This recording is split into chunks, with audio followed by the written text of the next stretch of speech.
Assalamualaikum warahmatullahi wabarakatuh. Gimana nih kabarnya? Semoga masih tetap sehat ya. Dan semoga kalian tetap stay di rumah sesuai dengan anjuran pemerintah. Jadi keluar kalau memang benar-benar penting banget. Biar wabah ini cepat hilang dari Indonesia kita tercinta. Nah, di video kali ini aku bakalan ngajak kalian bincang-bincang soal jurnal. Aku bakalan nge-review sebuah jurnal.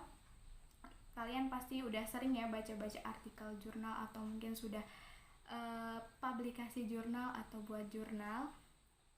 Dan semoga video ini bisa bermanfaat buat aku pribadi dan buat kalian. Jadi tetap saksiin sampai selesai ya.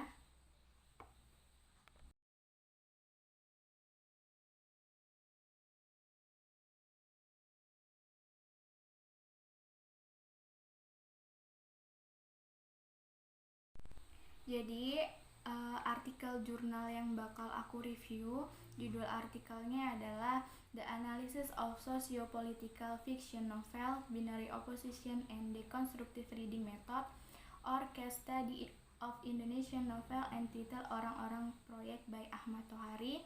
Penulisnya Akmukid, diterbitkan di Jurnal Informasi UNY tahun 2019 nomor 1 volume 49 halaman 65 sampai 76.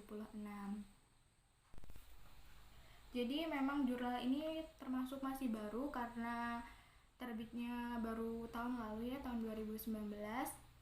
Oke, langsung aja kita ke bagian-bagian jurnalnya. Bisa kalian lihat di situ udah aku garis bawah ya. Ada biru, merah, hitam, kuning. Di bagian biru itu latar belakang, yang merah tujuan, kemudian hitam itu metode, dan kuning hasil. Pada artikel ini latar belakangnya itu adalah mengatakan bahwa novel fiksi sosial politik itu realistis dan gambaran implisit keadaan sosial di mana karya itu diciptakan. Jadi memang ada maksud yang ingin disampaikan penulis, mungkin yang menggambarkan keadaan sosial di situ, dan tujuan dari artikel ini adalah membongkar atau berusaha memecah karya sastra itu dengan menggunakan metode membaca dekonstruktif. Kemudian hasilnya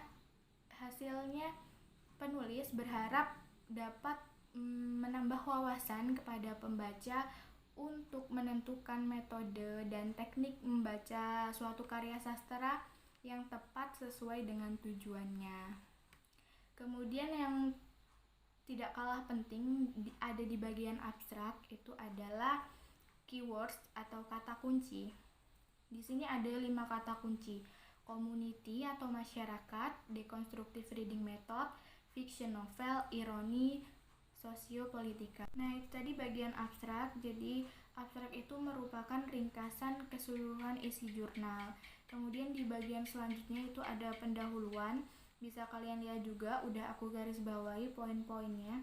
Jadi memang ada latar belakang, metode, permasalahan, dan tujuan dalam artikel ini. Kemudian yang lainnya itu merupakan penguat atau penjelas dari argumen-argumen penulis ya. Kemudian bagian metode bisa kalian lihat ya, di situ dijelaskan bahwa membaca dekonstruktif itu seperti apa dengan menggunakan pengertian-pengertian para pakar. Kemudian di situ juga ada binary opposition. Binary opposition itu atau bahasa Indonesianya oposisi biner, itu merupakan bagian dari membaca dekonstruktif itu sendiri. Kemudian di bagian metode yang tidak kalah penting itu disampaikan di sini adalah langkah-langkahnya.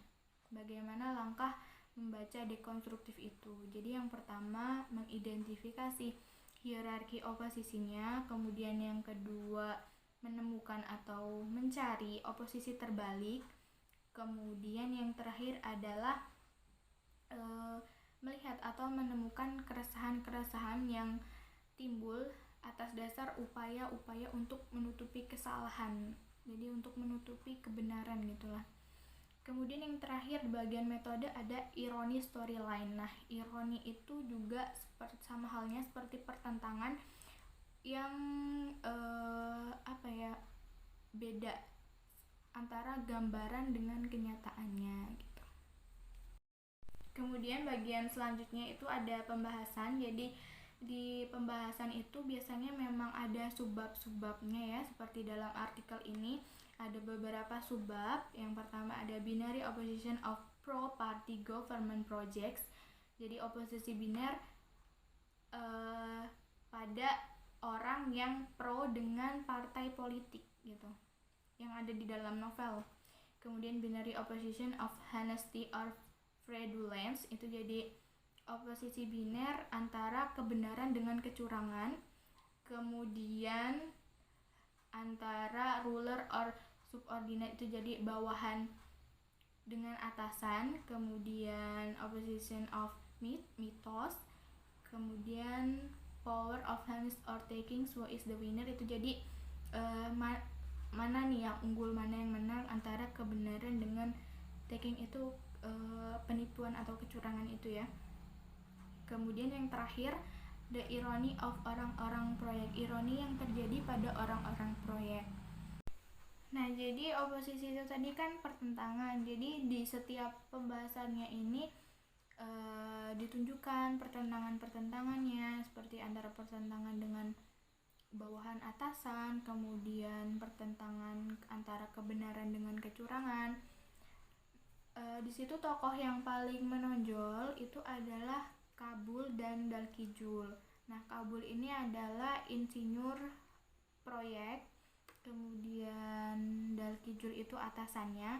Nah, si Kajul ini memang orangnya idealis dan menjunjung tinggi kejujuran. Di sini adalah proyek pembangunan jembatan ya, di mana para partai atau penguasa itu meminta pembangunan jembatan itu untuk segera diselesaikan untuk kepentingan kampanye. Nah, si Kabul ini sebagai seorang insinyur, tentu dia benar-benar memperhatikan kekuatan bangunan, jadi benar-benar memperhatikan materialnya seperti itu.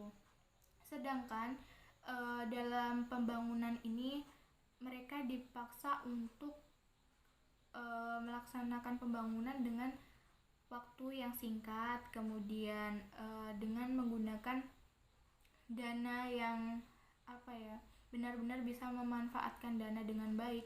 Bahkan juga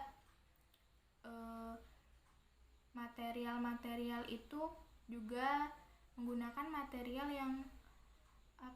yang bagus, bukan material bagus, jadi memang material yang biasa dan bukan material seharusnya. Nah, di situ Kabul sebagai insinyur juga terjadi pertentangan dalam dirinya, bahwa dia memang harus menjunjung tinggi kejujuran.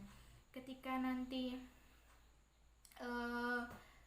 pembangunan itu tidak sesuai, kemudian jembatan itu akan segera rusak, kemudian justru memakan banyak korban, ataupun mendapat pandangan masyarakat bahwa Kabul ini gagal gitu, dia seorang insinyur yang tidak pandai membangun jembatan atau apa. Dia kan juga mengalami kerugian walaupun dia bisa memperoleh keuntungan dari pembangunan yang dipercepat ini, atau dengan material-material yang bukan seharusnya gitu. Jadi dengan material yang justru pengurangan material ya. Jadi jembatan itu dibangun tidak kokoh karena memang diminta materialnya ya dikurangi gitu. Sehingga akhirnya si Dalkijul ini mengatakan bahwa dia ini atasannya Kabul ya, kalau misalnya dia terus dengan kejujuran, apa dia bakalan terus-terusan miskin gitu, mau terus mengalami kemiskinan. Sedangkan dia itu ya pragmatis saja, dia ingin tidak ingin hidup miskin gitu. Akhirnya dia lebih memilih melakukan kecurangan gitu untuk hal-hal yang mungkin merugikan orang lain, tapi untuk kebahagiaan dia sendiri dia lebih memilih jalan kecurangan itu. Kemudian di akhir itu juga dikatakan bahwa Kabul ini akhirnya juga keluar dari pekerjaannya karena dia memang tetap menjunjung tinggi kejujuran, tapi justru kejujuran itu mengalami kesia-siaan karena dia akhirnya keluar dari pekerjaannya. Kemudian tapi pembangunan jembatan itu tetap berjalan dengan lancar, pembangunan jembatan itu tetap jalan tepat waktu. Kemudian ketika peresmian pun Kabul datang. Jadi di situ terjadi kayak antara kita mengatakan bahwa kejujuran kapan saja akan tetap menang gitu, tapi di sini membuktikan bahwa kejujuran atau kebenaran itu bisa dikalahkan juga oleh kecurangan, dimana walaupun itu bisa merugikan orang lain itu tetap bisa kalah gitu. Dan sedangkan di sini juga si Kabul ini justru dia sia-sia, nggak dapat apa-apa, dan kemudian dia juga malah ikut peresmiannya gitu. Jadi oposisi biner itu adalah pertentangan antara dua hal yang kayak tadi atasan bawahan, dimana bawahan itu tidak bisa menolak apa yang diperintahkan atasan. Kemudian ada oposisi biner mitos. Jadi waktu itu juga karena ingin pembangunan cepat selesai, orang-orang proyek diminta untuk lembur. Nah, sedangkan kebetulan waktu itu adalah hari Selasa Kliwon, dimana Kliwon itu kalau orang Jawa percaya bahwa ada hubungannya dengan hantu. Jadi kalau lembur sampai malam itu bisa hilang atau apa gitu. Itu terjadi karena mungkin pendidikan masyarakat sekitar itu masih kurang, sehingga mereka masih mempercayai tahayul-tahayul seperti itu. Dan kebetulan juga pada waktu malam itu memang Sawin, salah satu tokoh dalam novel tersebut, hilang, tetapi kemudian ditentang oleh Sawin bahwa dia tidak hilang karena hal-hal tersebut, sehingga pertentangan mitos itu dipatahkan oleh perkataan Sawin tadi. Kemudian yang terakhir, kesimpulan. Jadi kesimpulan dari artikel ini bahwa membaca teks menggunakan metode dekonstruktif memberikan konsep bahwa teks tidak mencerminkan kenyataan tetapi mampu membangun kenyataan. Jadi tidak mencerminkan kenyataan secara langsung, tapi justru membangun sebuah kenyataan bahwa seperti tadi, bahwa kejujuran yang dijunjung tinggi, sifat yang baik gitu, kalah juga dengan kecurangan pada kenyataannya gitu. Jadi nggak semua konsep itu tercerminkan pada suatu karya sastra. Jadi justru karya sastra itu membangun sebuah kenyataan yang terjadi seperti apa gitu. Untuk lebih jelasnya gimana pembahasan oposisi biner dalam novel tersebut, kalian bisa baca jurnalnya sendiri. Nanti jadi di sini nanti di deskripsi bakalan aku kasih linknya, jadi kalian bisa baca untuk lebih jelasnya. Jadi secara keseluruhan memang jurnal ini sudah bagus ya, sudah template jurnalnya sudah sesuai pada umumnya. Jadi ketika artikel jurnal sudah dipublish, itu memang sudah seharusnya sudah sudah melalui proses sehingga